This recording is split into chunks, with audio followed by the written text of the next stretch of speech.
जरूरी सूचना है आप सभी स्टूडेंट्स के लिए, स्टडी फॉर सिविल सर्विसेज का Android app Google play store में आ चुका है, उसको प्लीज तुरंत इंस्टॉल कर लीजिए।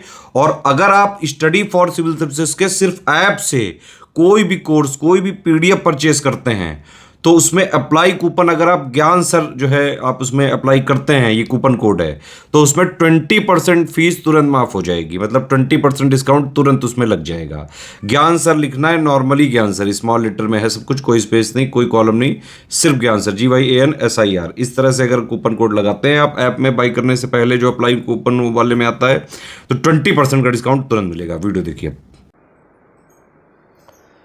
नमस्कार साथियों, स्वागत है आप सभी का स्टडी फॉर सिविल सर्विसेज में। ये क्लास है हमारी इंडियन हिस्ट्री की, और इंडियन हिस्ट्री में जो टॉपिक हमारा चल रहा है वो है एनिशेंट इंडिया। और एनिशेंट इंडिया में आज हम शुरू करने जा रहे हैं इंडस वैली सिविलाइजेशन। इससे पहले की क्लास में साथियों हमने स्टोन एज को पूरा का पूरा कवर किया।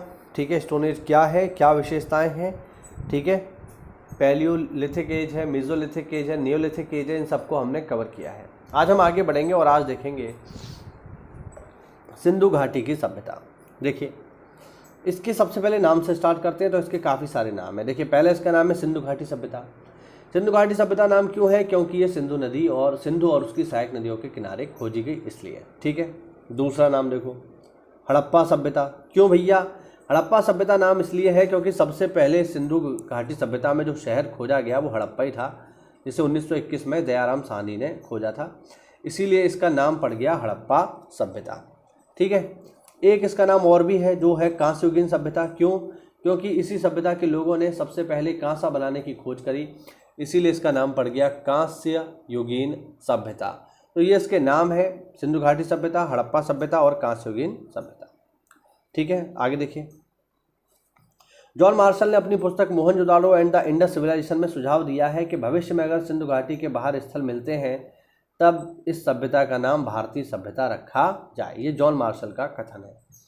आगे देखो, मार्टिमर व्हीलर की पुस्तक civilization of the Indus valley and the beyond में इसे सिंधु सभ्यता कहकर बुलाया गया है। AR मुगल ने सभ्यता के लिए बृहत्तर सिंधु सभ्यता नाम सुझाया। यह सभ्यता मिस्र और मेसोपोटामिया की सभ्यताओं के समकालीन थी। ठीक है, ध्यान रखना। अगला पॉइंट देखिए,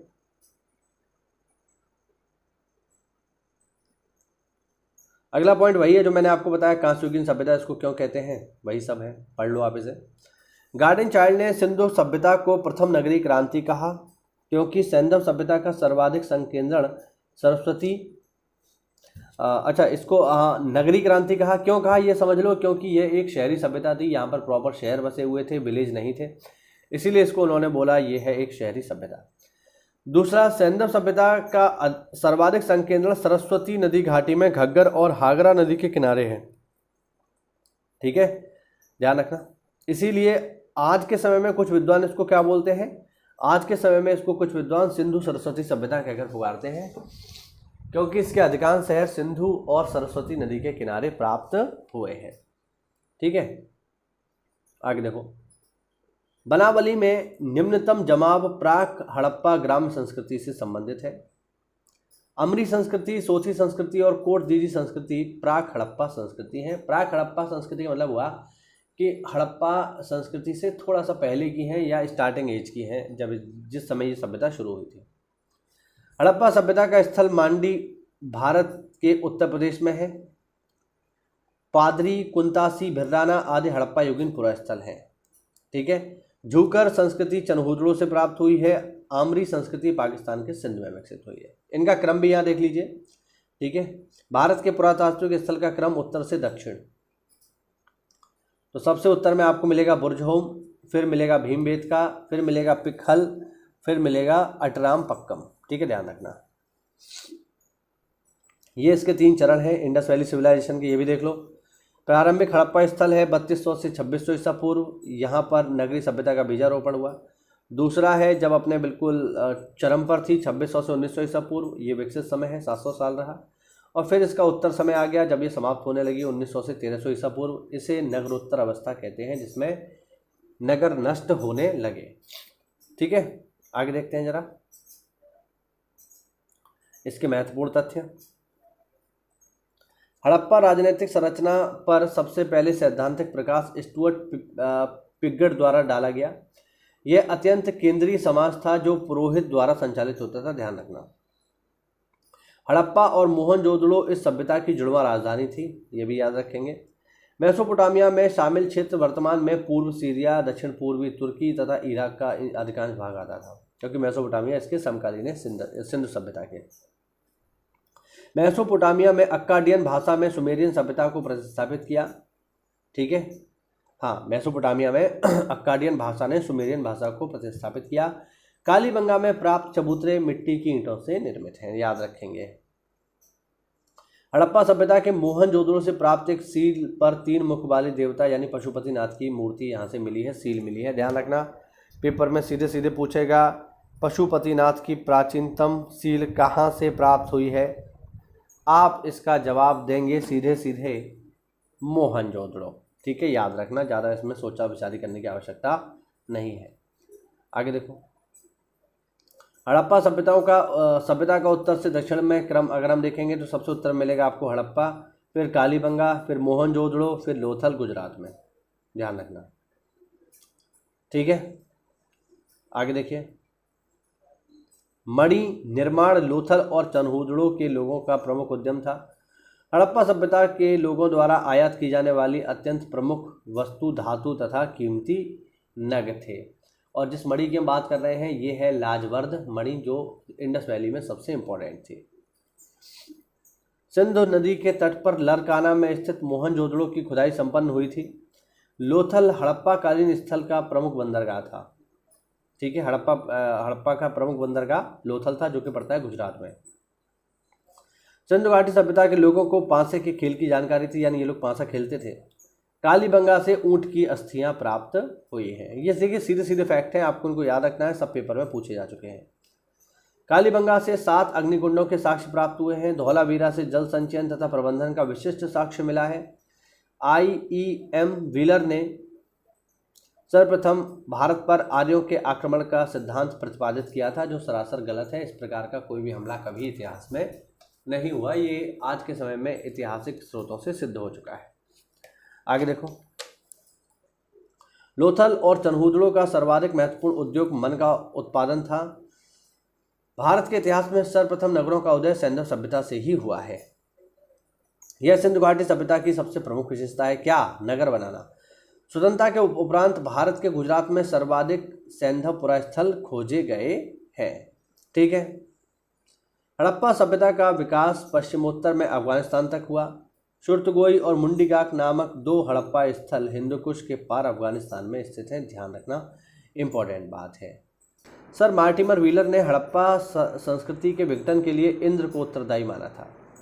चनहूदड़ो एकमात्र पुरास्थल है जहाँ से वक्राकार ईंटें मिली हैं, गोल ईंटें मिली हैं, ठीक है। चनहूदड़ो से किसी भी दुर्ग का प्रमाण नहीं मिला है, याद रखेंगे, सीधे सीधे पेपर में पूछे जाने वाले बिंदु हैं ये। भारत में रेशम का प्राचीनतम साक्ष्य नेवासा से प्राप्त हुआ है। नेवासा पुरास्थल महाराष्ट्र के अहमदनगर जिले में स्थित है। इस पुरास्थल को खोजने का श्रेय M.N. देशपांडे को जाता है। हड़प्पा वासियों को मेहराबों का निर्माण करने का ज्ञान नहीं था। हड़प्पा सभ्यता का नगर धौलावीरा 3 भागों में विभाजित था। धौलावीरा नगर, ठीक है, धौलावीरा पड़ता है गुजरात में। धौलावीरा से हड़प्पा लिपि में बड़े बड़े अक्षरों में लिखा हुआ एक लघु अभिलेख प्राप्त हुआ है। सिंधु घाटी की लिपि की जानकारी मोहरों से प्राप्त होती है। बेलन घाटी में पुरापाषाण काल, मध्य पाषाण काल और नवपाषाण काल के अवशेष एक क्रम में पाए गए हैं, ध्यान रखना, बेलन घाटी में। कोटदीजी हड़प्पाई स्थल से दुर्गीकरण के साक्ष्य मिले हैं।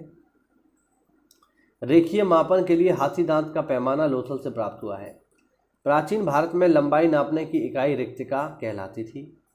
सिंधु सभ्यता के समाज में गुजरात के तट पर स्थित प्रमुख बंदरगाह लोथल और मुंद्रा थे। आगे देखिए, हड़प्पा सभ्यता के लोगों को तरबूज, खजूर, नींबू और अनार आदि फलों का ज्ञान था। स्वास्तिक प्रतीक का प्राचीनतम संदर्भ हड़प्पा सभ्यता से ही प्राप्त होता है। स्वास्तिक सूर्य की ऊर्जा का प्रतीक था। सिंधु घाटी सभ्यता के समाज में वृषभ पशु शक्ति के प्रतीक से संबंधित था, यानी जो बड़ा सा बैल है, नंदी, वो मोहनजोदड़ो से प्रसिद्ध पुरोहित की आकृति प्राप्त हुई है। ठीक है, खुदाई में एक बड़ी सी मूर्ति मिली है जिसको पुजारी कहा जा रहा है। आलमगीरपुर उत्तर प्रदेश के मेरठ जिले में हिंडन नदी के किनारे है। इस स्थल से सोने में लेपित एक छोटी टेराकोटा से निर्मित मनका जैसी संरचना और कपड़े के साक्ष्य यहाँ से मिले हैं, ध्यान रखिएगा। त्रिकोण, मयूर और गिलहरी के आकार वाले बर्तन भी यहाँ से पाए गए हैं। हुलास उत्तर प्रदेश के सहारनपुर जिले में स्थित है। यहाँ से कांचली मिट्टी के मनके, चूड़ी, खिलौना गाड़ी आदि मिले हैं। सैंधव लिपि युक्त एक ठप्पे का भी साक्ष्य यहाँ से मिला है। ठप्पा यानी मोहर। भगवानपुरा हरियाणा के कुरुक्षेत्र जिले में सरस्वती नदी के किनारे पर स्थित है। जेपी जोशी ने इसका उत्खनन करवाया था। मांडा जम्मू कश्मीर में चिनाब नदी के दक्षिणी तट पर स्थित है। वर्ष 1982 में इसका उत्खनन जेपी जोशी द्वारा करवाया गया था। उत्तर प्रदेश के बागपत जिले में बारो तहसील के सनौली नामक हड़प्पन पुरास्थल से क्रमबद्ध रूप में 125 मानव समाधान प्राप्त हुए हैं जिनकी दिशा उत्तर से दक्षिण है। शवाधान प्रचलन होमो निएंडरथल मानव द्वारा शुरू किया गया था। अगला पॉइंट देखिए। मिस्र की सभ्यता का विकास नील नदी की जोड़ी में हुआ। मिस्र को नील नदी का उपहार कहा जाता है क्योंकि इसी नदी के अभाव में यह भूभाग रेगिस्तान हो जाता। सुमेरियन सभ्यता के लोग प्राचीन विश्व की प्रथम लिपि आविष्कारक करता थे। ध्यान रखना, सबसे पहली लिपि जो बनाई वो किस सभ्यता के लोगों ने बनाई? सुमेरियन लोगों ने बनाई। इंपॉर्टेंट बात है, इसको याद रखिएगा। सर्वप्रथम सैंधव सभ्यता के लोगों ने ही कपास की खेती प्रारंभ की। कपास का निर्यात भारत से यूनान, जैसे यूनानी हिंडन नाम से पुकारते थे, ध्यान रखना, ठीक है, यूनान तक होता था। हड़प्पा, मोहनजोदड़ो, कालीबंगन, सुरकोटड़ा के स्थल से कुबड़दार ऊंट का जीवाश्म मिला है, यानी उसकी हड्डियां वगैरह मिली है। सुरकोटड़ा, लोथल, कालीबंगन से घोड़े की मृण मूर्तियां, हड्डियां, जबड़े आदि के अवशेष प्राप्त हुए हैं। लोथल तथा चनहुजड़ों में मनके बनाने के कारखाने मिले हैं, हम ऑलरेडी पढ़ चुके हैं। मेलुआ की पहचान सिंध क्षेत्र से की गई है। दिलमुन की पहचान फारस की खाड़ी के बहरून से की गई है। सुमेरी अभिलेखों में दिलमुन को साफ सुथरे नगर वाला स्थान या सूर्योदय का क्षेत्र या हाथियों का देश कहा गया है। ठीक है, आगे देखो। कालीबंगन से बैल की ताम्र मूर्ति प्राप्त हुई है तथा लोथल से कुत्ते की ताम्र मूर्ति प्राप्त हुई है। सैंधव काल में सर्वाधिक मोहरें सैल खड़ी की बनी होती थी, ध्यान रखिएगा। ठीक, आगे देखो।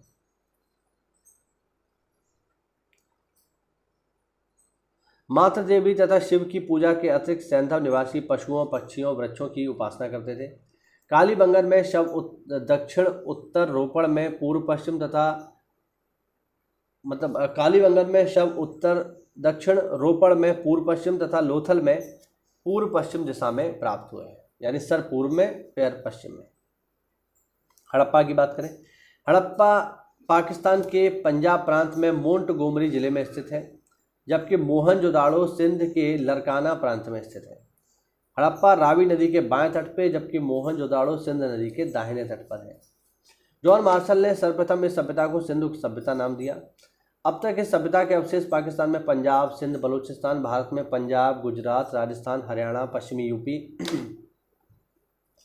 जम्मू कश्मीर, पश्चिमी महाराष्ट्र के भागों में पाए जा चुके हैं। हड़प्पा सभ्यता के सर्वाधिक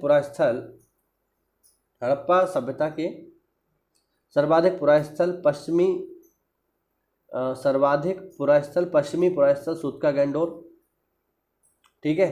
पूर्वी पुरास्थल है इसका आलमगीरपुर, उत्तरी पुरास्थल है जम्मू कश्मीर में मांडा तथा दक्षिणी पुरास्थल है दैमाबाद। ये बेसिकली इसकी सीमाएं हैं। उत्तर में आप जाओगे तो सबसे उत्तर में जो आपको मिलेगा वो मिलेगा मांडा। दक्षिण में आप जाओगे तो दक्षिण में मिलेगा दैमाबाद, ठीक है। पूर्व में जाओगे तो मिलेगा आलमगीरपुर मेरठ, और दक्षिण में जाओगे तो मिलेगा सूतका गैंडोर पाकिस्तान बलूचिस्तान में। हड़प्पा के टीले या ध्वंसावशेषों के विषय में सर्वप्रथम जानकारी 1826 में चार्ल्स मिशन ने दी थी। वर्ष 1921 में दयाराम साहनी ने पंजाब के तत्कालीन मोंटगोमरी संप्रति शाहीवाल जिले में रावी नदी के बाएं तट पर स्थित हड़प्पा का सर्वेक्षण किया और वर्ष 1923 में इसका नियमित उत्खनन प्रारंभ हुआ। वर्ष 1926 में माधव स्वरूप वत्स तथा वर्ष 1946 में मार्टिमर व्हीलर ने व्यापक स्तर पर यहाँ का उत्खनन करवाया। हड़प्पा से प्राप्त 2 टीले पूर्वी टीले को नगर टीला तथा पश्चिमी टीले को दुर्ग टीला कहकर संबोधित किया गया है। ठीक है, आगे देखते हैं। आगे है मोहनजोदड़ो। सिंधी भाषा में मोहनजोदड़ो का शाब्दिक अर्थ है मृतकों का टीला। मोहनजोदड़ो लरकाना जिले में है, पाकिस्तान में, हम लोग ऑलरेडी पढ़ चुके हैं। मोहनजोदड़ो की खोज 1922 में राखल दास बनर्जी ने की थी। मोहनजोदड़ो का सर्वाधिक उल्लेखनीय स्मारक वृहद स्नानागार है, ध्यान रखना। यह विशाल स्नानागार धर्मानुष्ठान संबंधी स्नान के लिए था, यानी धार्मिक कार्यों के लिए था। मोहनजोदड़ो के पश्चिम भाग में स्थित दुर्ग टीले को स्तूप टीला कहा जाता है, क्योंकि यहाँ पर कुषाण शासकों ने एक स्तूप का निर्माण करवाया था। ठीक है, मोहनजोदड़ो से प्राप्त अन्य अवशेषों में कांसे की मूर्ति डांसिंग गर्ल की मिली है। योगी की मुद्रा पर अंकित पशुपतिनाथ की मूर्ति के साक्ष्य मिले हैं। मोहनजोदड़ो से 130 किलोमीटर दक्षिण पूर्व में स्थित चनहुदड़ो की सर्वप्रथम खोज वर्ष 1931 में M.G. मजुमदार ने की थी। ठीक है, चनहुदड़ो की बात हो रही है यहाँ पे। वर्ष 1935 में इसका उत्खनन मैके ने किया। आगे साथियों और भी है, इसकी चर्चा हम करेंगे अगली वीडियो में और जल्दी ही इस टॉपिक को हम लोग समाप्त करेंगे। ठीक, तो अगर आप नोट्स मेकिंग कर रहे हैं तो प्रॉपर इसके नोट्स बनाइए, यहीं से आपको पेपर में सवाल भी मिलेंगे। ठीक है, मिलते हैं साथियों अगली क्लास में, तब तक के लिए जय हिंद, जय भारत और वंदे मातरम।